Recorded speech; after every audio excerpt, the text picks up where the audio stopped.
Doth my eyes deceive me, or are you the Chip Over the Top Rugby podcast? Yes, ladies and gentlemen, look, first and foremost, I just want to say apologies for my hiatus, my absence. I've missed you as much as you have missed me. Probably more so me missing you than you have missed me, trust me. I have wanted to make a podcast for the Chip Over the Top Rugby podcast, my podcast. I am the host, Ryan, for the longest time. But when I came back from, I'll just do this briefly because I want to jump straight into the main topic of the Welsh Rugby Summer Tour and the squad selection for Wales v South Africa this coming weekend, and a few sort of tweaks to the squad that have just been announced today as you are watching this, or obviously previously to this. But yeah, so I wanted to make a podcast. The last episode I made was on the Lewis Rees-Zammit being signed by the Chiefs. Happy days, right? That was obviously in March after his pro day. And then I wanted to make as many episodes as I could between now and then, right? I wanted to get into it, but for some reason, my rugby season ended early. Obviously not for some reason, but that combination of not being involved personally in rugby and sort of my attention going elsewhere briefly, just like life was chaotic. Work has been manic. It is still manic. I've signed up for a half marathon, so training is slightly taken away from playing rugby at the moment, and possibly could this season, at least for the first half of the season. So there's a few things that are just going on, and I sort of wanted to just sit back and try and relax and enjoy just life, right? And not focus too much on rugby, but I've missed it, and that is why I'm back, right?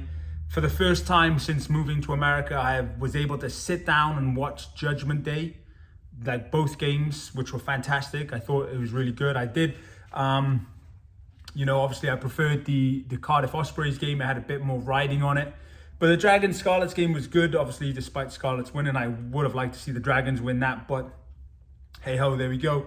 And then after Judgment Day, I got invited to watch the Miami Sharks, which, if you didn't know, Rob Evans and Kirby Myhill, former Welsh rugby players, now play for Miami. So I got to meet Rob. That was class. I'll put it up on the screen if I remember. But he reached out to, I reached out to him. He said he was going to be there and he can get me tickets if he wanted. He follows me on Instagram. Did not know that until that point. But yeah, class. Great dude. And it was just nice to be back in sort of that atmosphere, right? Because obviously, if you remember, I went home in November and I got to watch the Ospreys Cardiff game. And sorry, not the Ospreys Cardiff. Who did the Ospreys play? The Scarlets in the derby, and then obviously Cardiff against the Stormers. So that was all fun and games. So happy days. I got, it felt good to be back in sort of that environment. And that is why I'm back, ladies and gentlemen. Where have I been? Covered that. Why haven't I uploaded? Sort of covered that as well. And why now? Well, like I said, I've slowly started to fall back in love with it. And I missed it. I missed this outlet. I missed being able to talk about rugby. So here we are. But before I get into the actual Wales v South Africa squad that just got announced today, I want to just quickly go over the squad for the summer series and just give my thoughts. Obviously, prior to this, if you didn't know, obviously the Welsh-based players in England weren't available for selection for Wales v South Africa. So just keep that in mind if you're looking at this squad and thinking there's several players missing, several key players missing. Obviously, before we get into that, obviously Jack Morgan unfortunately ruled out of the entire summer tour with a hamstring injury that he picked up in the final game in the URC playoffs against Munster. But before I get into the Wales summer squad, let me just first give a hats off to the Ospreys, right? First Welsh squad first Welsh team into the URC playoffs in 7 years, which is a fantastic achievement, but it should be a regular thing, right? If we want to compete on the grand stage, it should be a regular thing. Like, you have the Glasgow Warriors playing, who they playing? The Bulls in the final. So Scotland, South Africa in the final. Obviously Ireland make it all the way as well. But there needs to be more Welsh representation. Italy were in there, Benetton. So yeah, fair dues. Anyway, the Wales summer squad. So forwards were Corey Domachowski, Kemsley Matthias, Gareth Thomas, Elliot Dee, Dewi Lake, Evan Lloyd, Sam Parry, Kieran Azarati, Archie Griffin, Dylan Lewis, Harry O'Connor, Henry Thomas were the front row. Ben Carter, Corey Hill, David Jenkins, Matthew Screech, Chris Chunza, Mackenzie Martin, Jack Morgan, Tane Plumtree, Tommy Raphael, Aaron Wainwright, and James Botham. Obviously, James Botham, a late call-up. And I do believe Harry Deeves has also just been added to that as well, with the Jack Morgan ruling out. I do believe he's been called in for just some bolstering in training. For the backs, Ellis Bevan, Gareth Davis, Kieran Hardy, Sam Costello. Keynote, obviously, Costello, the only out-and-out fly half. And then Mason Grady, Eddie James got called up as well, which was good because I do believe he's got a very good future. Ben Thomas, who he is using as a 10-12 cover. Nick Tompkins, Owen Watkin, Rio Dyer, Keelan Giles, Josh Hathaway from Gloucester, the youngster, which is exciting because obviously he, when you lose like a Faye Uwabosu who's been called into the England squad, you lose a Lewis Rees-Zammit, you need that extra sort of finishing prowess, and Josh has it in abundance. Liam Williams, surprise callback into the squad. And then Jacob Beetham, who can obviously also cover the 10 position as well, which is an interesting option there. And then rounding it off, Cam Winnett. The Wales summer fixtures, if you didn't know, obviously this coming weekend, Wales take on South Africa in Twickenham, which I thought was pretty bizarre, but it is what it is.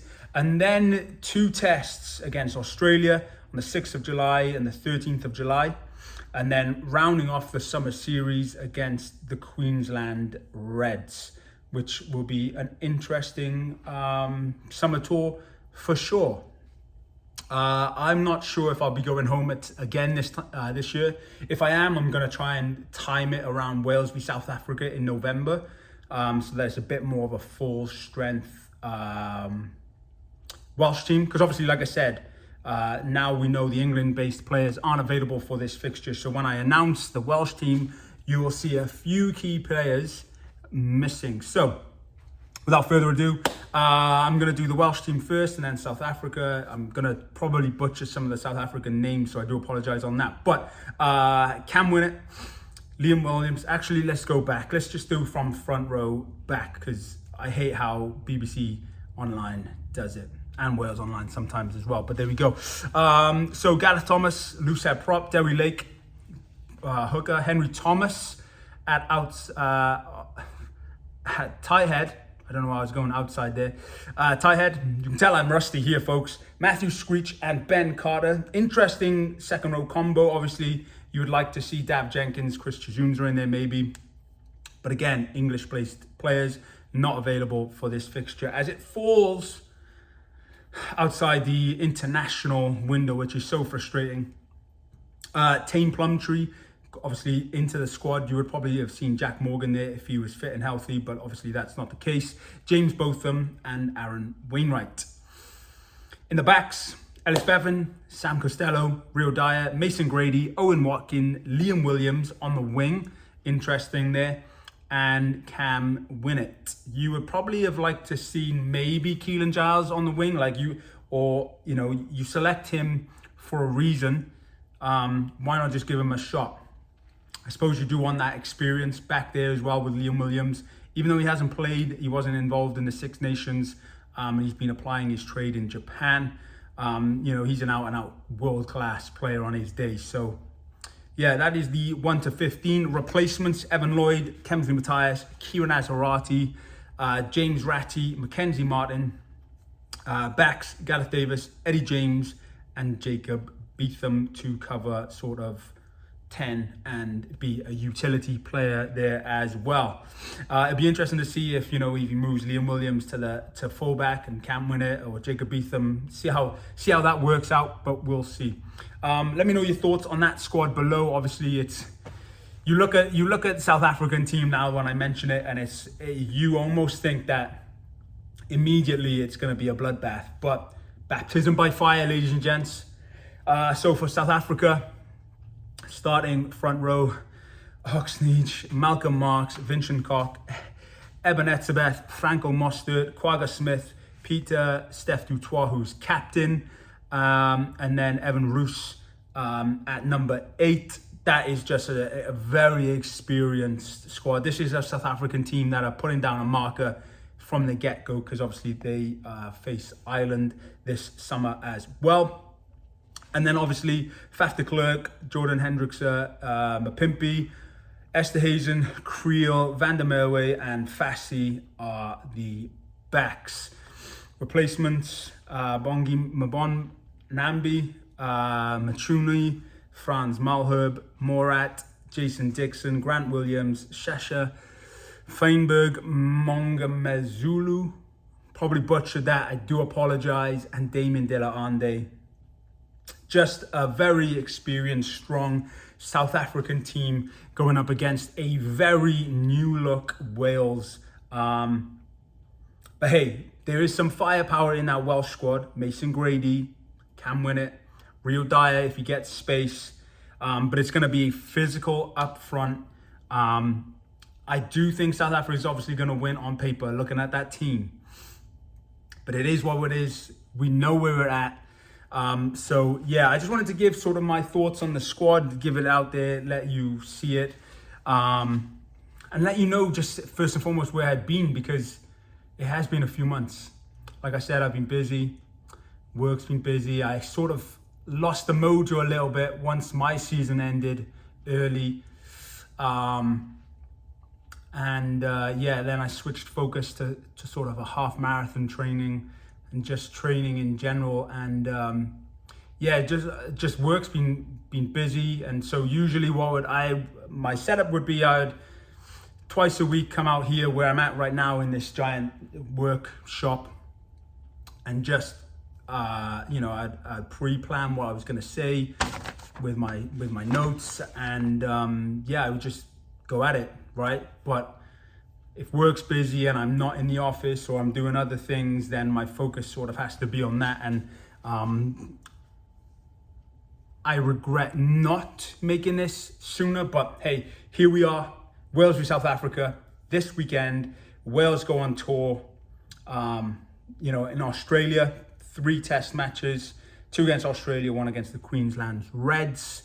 But I did, like I said, I wanted to give an update and whatnot on everything that has happened, but I will be creating a video on the URC, just a review, and I will be giving a review on the Major League Rugby as well, because obviously going to that game was an eye-opener, because the last game that I went to was a few seasons ago, and just how things have progressed here in the US as well. So yeah, happy days, all the good stuff, ladies and gentlemen.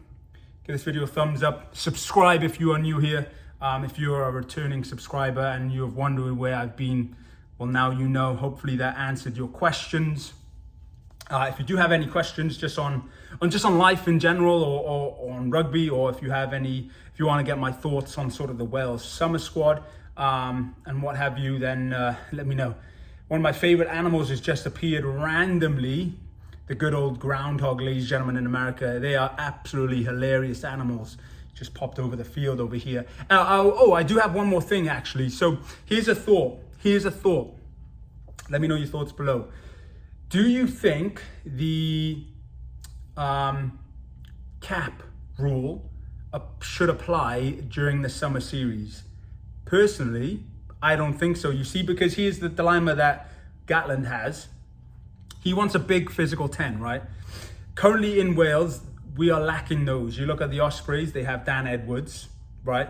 Obviously there's Owen Williams, but he's a little bit past it, just a little bit, right? And he obviously didn't pick him for this summer squad. And then you have